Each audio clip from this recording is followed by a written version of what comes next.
amok. We welcome Congressman Patrick McHenry, a Republican from North Carolina, who's on the Hill for Ken Lewis's testimony this afternoon.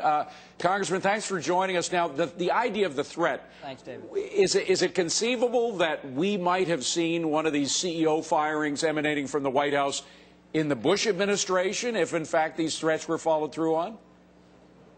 Well, I think the larger question is, what did Hank Paulson as Secretary of the Treasury and Ben Bernanke as Chairman of the Federal Reserve do and say to Ken Lewis? I think that's really the question at the heart of this matter. But were they getting ready to fire him, sir?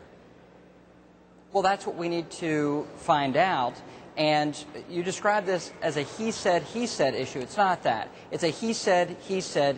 There are three individuals involved in this matter, and we invited the private sector component.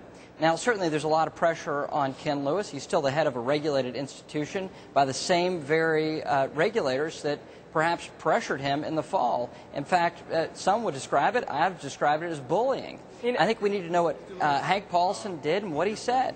Congressman, it seemed, and watching the hearings and covering the hearings, that Ken Lewis is giving very lawyered, careful answers because he is being sued. But do you and your panel plan to subpoena Henry Paulson and Ben Bernanke to testify? Is that in the works?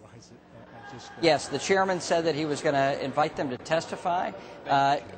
Ken Lewis was not compelled to testify today, but was invited, and typically when people are invited before Congress, they show up. So there is that to contend with. But you hit on a real issue there is the lawsuits ongoing against B of A and Ken Lewis. Therefore, he's got to be somewhat restricted in what he's able to say and do, as well as being the head of a regulated institution by the Federal Reserve, and you name the alphabet soup of federal regulators as well. That certainly has to bear some sway over his ability to speak freely. Are you getting access?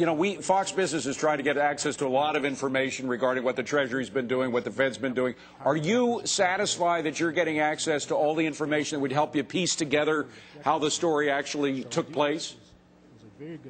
Not completely. We've had access to a certain number of Fed and Treasury emails, one of which specifies that a Timothy G.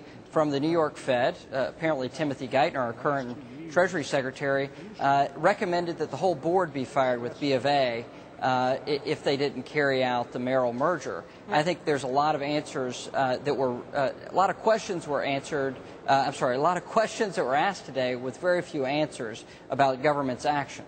Congressman, this issue is key, but because this is a company that got massive taxpayer bailouts and also helped to buy Merrill Lynch. Ken Lewis told investors and analysts on a earnings conference call he wouldn't have bought Merrill Lynch without taxpayer help, without that $20 billion. Do you, sir, believe that Ken Lewis withheld information about mounting losses at Merrill Lynch and that he should have disclosed those losses in the proxy materials for the vote on December 5th? Well, it's hard for me. I mean, I'm not an attorney and I'm not a securities lawyer, but I think it raises a lot of questions about his disclosure to his stockholders and to his board of directors. I think he has to answer the board of directors and his stockholders for that, and there's a whole legal process ongoing about that. I think what we have questions about here in Congress, our proper oversight is of the federal government, not necessarily the private sector.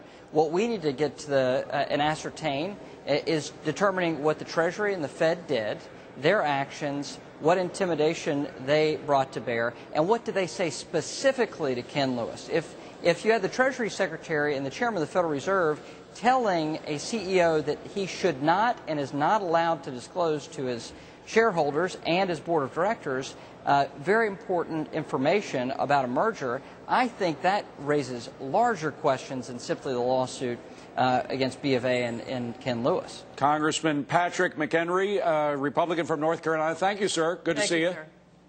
Home to